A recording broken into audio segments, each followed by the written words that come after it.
할렐루야, 반갑습니다. 오늘 하루 여러분 새 생명의 하루를 허락하신 하나님께 감사한 마음으로 출발하시기를 바랍니다. 오늘은 시편 104편 1절로 35절의 말씀을 가지고 그리스도인이 삶이라는 주제로 말씀을 나누어 봅니다. 본 시편은 자연계에 나타나신 하나님의 큰 권능과 지혜와 선하심을 찬양하는 노래시입니다. 그러나 시인은 단지 자연의 아름다움만을 찬양하는 것은 아닙니다. 시는 자연계에 나타난 하나님의 진리와 위대한 솜씨, 그리고 하나님의 절대적인 능력을 깨닫고 그 깨달음에 감격하고 있습니다. 본문 1절로 4절의 말씀입니다. 시는 우주 창조에 있어서의 하나님의 권위와 위대하심을 지금 말하고 있습니다. 그러면 시인이 하나님의 권위와 위대하심을 어디서 보고 있는가? 2절에 보면 주께서 옷을 입은 같이 빛을 입으시며 라고 말하고 있습니다. 빛은 하나님께서 맨 먼저 창조하신 것입니다. 빛이 있으라 하시면 빛이 있었고 창세기 1장 3절에서 말하고 있습니다. 따라서 빛은 하나님의 영광을 상징합니다. 시는 다시 주께서 하늘을 휘장같이 치시며 물에 자기 누각의 들보를 얹으시며 라고 지금 고백하고 있습니다. 이 말은 하나님께서 하늘에서 세상을 통치하심을 지금 표현한 겁니다. 다시 구름으로 자기 수레를 삼으시고 바람 날개로 다니시며, 다시 4절에 바람으로 자기 사자를 삼으시며 화염으로 자기 사역자를 삼으시며 라고 지금 말하고 있습니다. 이 말은 모든 피조물이 하나님의 영광을 드러냄을 지금 의미하는 겁니다. 그렇습니다. 우리가 황혼의 산 언덕에 앉아서 서산에 해가 지는 것을 바라볼 때 하늘이 온통 붉고 노랗게 물들어있는 그 장엄한 광경을 보게 되죠. 그 광경을 바라보고 있으면 시인이 느낀 것과 같은 감격과 감동이 분명히 일 것입니다. 온 우주를 창조하신 하나님을 찬양하지 않을 수가 없는 것이죠. 여러분 새해 들어서 새맞이 한번 가보신 적이 있을 겁니다. 그 새해 때 첫 그 해가 떠오르는 그 장관을 한번 여러분 보신 적이 있으시죠. 또 그 노을이 지는 그 풍경을 한번 보신 적도 있을 겁니다. 얼마나 장엄합니까? 참 하나님의 솜씨는 정말 이루 말할 수가 없지요. 그러한 하나님을 지금 시인은 표현하고 있는 겁니다. 세상에 있는 자연계를 바라보면서 하나님이 창조하신 그 위대하신 모습에 지금 감동하고 감격하고 있는 겁니다. 본문 5절에서 9절의 말씀을 다시금 살펴봅니다. 시인은 하나님의 이 영광은, 또 하나님은, 그런 하나님은 창조의 신이다 이렇게 말하고 있습니다. 땅의 기초는 하나님의 말씀으로 또 명령으로 세우신 것으로서 영원히 요동치지 않고, 바다와 산들은 하나님의 우레와 같은 명령의 말씀으로 각기 제 자리에 놓여 있습니다. 다른 피조물도 각기 제 자리를 차지하고 있고, 바다들도 경계를 정하여 넘치지 못하게 하고 있고, 다시 돌아와서 땅을 덮지 못하게 하신다라고 지금 말하고 있습니다. 그렇습니다.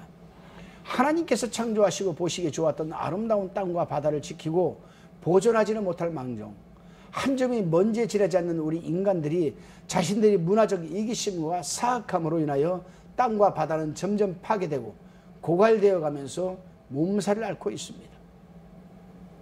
여러분, 왜 수해가 됩니까? 예를 들어서 경기도에 있는 그 어느 지역은 매년 여름에 장마만 치면은 상습 피해 지역으로 온 백성들이 눈여겨보고 있는 지역입니다. 왜 그렇습니까? 그 마을이 어떻게 들어섰습니까? 산을 깎아버리고 그 산을 깎은 자리에 그 마을이 들어선 것 아니겠습니까? 도시가. 산이 있는 자리에 있어야만 합니다. 그래야 바람도 맞아가지고 물이 내려오면 물도 흩어져서 분산되게 만들어준 것 아니겠습니까? 그러나 하나님의 오묘하신 섭리를, 창조의 섭리를 파괴시키는 인간의 이 문화적 이기심 때문에 우리가 고통을 당하고 있는 겁니다. 다시금 본문 10절로 18절까지의 말씀을 우리가 살펴봅니다. 시인은 하나님께서는 사람의 마음을 기쁘시게 하는 추수를 위하여서 봄과 비를 주셔서 땅의 모든 것이 풍족하게 하신다라고 말하고 있습니다. 뿐만 아니라 모든 짐승과 새를 위해서도 먹을 것과 마실 것과 또 이 잠 잘 수 있는 잠자리를 마련하신다라고 합니다. 그렇습니다. 하늘에서 비를 내려주지 않으면 지상은 모든 것이 고갈되어 버리고 맙니다. 때에 따라서 비가 내리는 것은 우연일까요? 또 곰곰이 생각해 보면 산에 사는 들짐승들이나 각종 새들은 무엇을 먹고 살아갈까요? 이 모든 것은 바로 하나님께서 자연을 다스리는 섭리에서 비롯되는 것 아니겠습니까? 그러기에 하나님께서는 이 세상을 다스리고 주관하시는 것에 인간들이 불순종하고 지구 생태계의 순환을 훼손하게 된다면 엄청난 대가를 치르게 되는 것은 분명한 또 자명한 사실입니다. 다시금 본문 19절로 23절의 말씀을 살펴봅니다.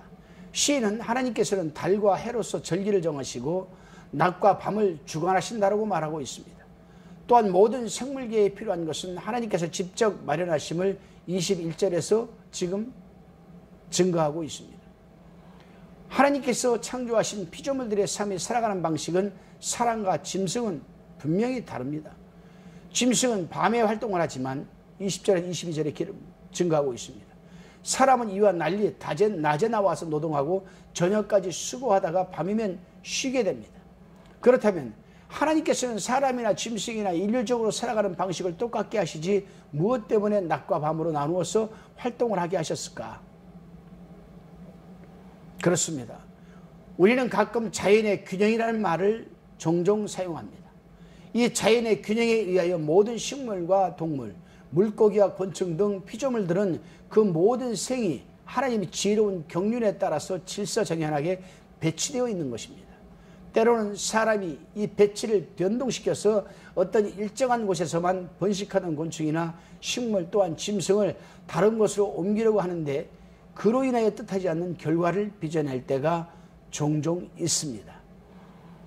그것이 바로 오늘날 우리가 겪고 있는 코로나입니다. 물론 이 코로나가 왜, 언제, 어떻게, 어디서, 무엇 때문에 발생되었는지는 자세한 것은 알 수 없습니다만은 지금 현재 우리가 겉으로 드러난 것으로 보아서는 바로 이러한 부분 때문에 코로나가 발생된 것 아니겠습니까? 얼마나 전 세계적으로 많은 사람들에게 고통과 고난을 우리에게 가져다 주었습니까? 그렇습니다, 여러분. 예를 들면 또 한번 들어본다면 어느 산이나 섬에서만 번식하고 있던 새나 짐승을 다른 지방으로 옮겨 번식시키려고 한다면 그 풍토에 맞지 않아 번식되지 못하거나 그 새나 짐승은 번식이 되지만 다른 것에 좋지 못한 영향을 끼쳐서 특유한 병이나 바이러스가 유행하게 하거나 그 밖에 해를 끼치는 일이 발생되는 것 종종 있습니다. 그 단적으로 보여줄 것이 있습니다. 최근에 멧돼지들이 또 몇 년 동안에 그렇죠. 민가나 도심까지 내려와서 횡포를 벌이고 있는 것입니다. 왜 그렇겠습니까? 인간들이 산을 회파하고 그곳에서 번식하던 멧돼지들이 먹을 것이 없어지고자 민가나 도심까지 내려와서 피해를 주는 것 아니겠습니까? 이 책임은 과연 누구에게 있는 것일까? 하나님에게 있는 것일까요? 멧돼지에게 있는 것일까요? 인간에게 있는 것일까요? 그렇습니다. 모든 피조물들은 다 종류와 성질에 따라서 자라는 장소와 시기를 하나님께서 정해놓은 것을 사람이 그 균형을 깨트려버리고 마는 겁니다. 여기에 따르는 대가는 고스란히 우리 인간들이 받게 되는 것 아니겠습니까? 오늘 하루도 여러분, 저와 여러분은 하나님께서 정해놓으신 그 균형을 깨트리지 않고 순응하며 잘 살아가는 하루가 되시기를 바랍니다. 다시금 본문 24절에서 30절까지의 나눔입니다. 시인은 이제까지 피조물과 자연계에 대해서 말을 했습니다. 이제는 하나님이 하시는 일이 얼마나 놀랍고 다채롭다는 것을 지금 또 증거하고 있습니다.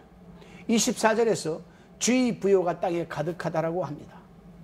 하나님의 부요하심이 땅에 가득하다. 여기서 부요란 말은 아마 풍부하다는 뜻의 부요가 아니라 창조물들이 가지각색으로 땅에 있다는 말을 의미하는 겁니다. 그렇습니다. 이 세상에는 셀 수 없을 정도의 수많은 동식물들이 존재하고 있습니다. 수많은 곤충들이 존재하고 있습니다. 그 모든 것들이 다 하나님의 섭리에 달려있다는 겁니다.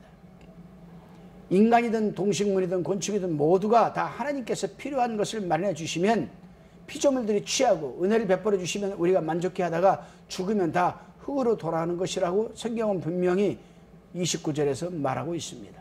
따라서 사람이든 동식물이든 죽고 사는 것은 다 하나님께 달려있는 겁니다. 물론 어느 정도는 죽음을 사람이 힘으로 조절할 수는 있을 것입니다. 그러나 생명 자체를 사람이 어찌할 수는 없는 것입니다. 그러기에 우리 인간들이 생명선에 있을 때에 다시 말하면 우리 영이 하나님 앞에 가기 전에 하나님의 뜻을 이루어가야 하는 겁니다. 그래서 시인은 33절에서 나의 평생에 여호와께 노래하며 나의 생존한 동안 내 하나님을 찬양하리로다 라고 지금 증거하고 있는 겁니다. 다시금 본문 31절로 35절까지의 묵상의 말씀입니다. 이제 시인은 우리가 이 세상에서 생존하는 동안 평생 하나님께 노래하며 찬양하는 삶을 살게 될 때에 하나님의 영광은 지속되고 하나님은 즐거워하신다라고 지금 말하고 있습니다. 그래서 시인은 그러한 삶을 살기 위해서 35절에서 죄인을 땅에서 소멸하시며 악인을 다시 잊지 못하게 하실지로다 라고 지금 말하고 있는 겁니다. 그렇습니다, 여러분. 하나님께서 만드신 모든 권위와 영광이 창조물에 있어서 유일한 부조화는 죄악입니다. 세상에 이 죄가 있는 이상에는 하나님의 완전한 영광은 그만큼 손상과 방해를 받게 되는 겁니다. 시인은 지금까지 창조의 순서와 질서를 말했습니다. 그런데 죄가 하나님의 창조 질서를 교란시키고 있다고 얘기를 합니다. 그래서 시인은 이 죄를 깨끗이 없이하고 처음에 창조하신 우리 주 예수 그리스도 안에서 새롭게 완성하기를 위하여 기도하고 있다는 겁니다. 기도드리시겠습니다. 주님, 이 시대는 지금 죄악이 만연되어 죄를 죄로 생각하지 못하고 살아가고 있습니다. 이러한 때에 그리스도 안에서 새 창조의 날이 언제 올지 모르지만 성경은 반드시 그런 날이 올 것임을 가르치고 있으니 그날을 고대하며 기도하게 하옵소서. 살아있는 동안에 평생 하나님을 찬송하는 삶을 살아가게 하옵소서. 감사드리옵고 예수님의 이름으로 기도드리옵나이다.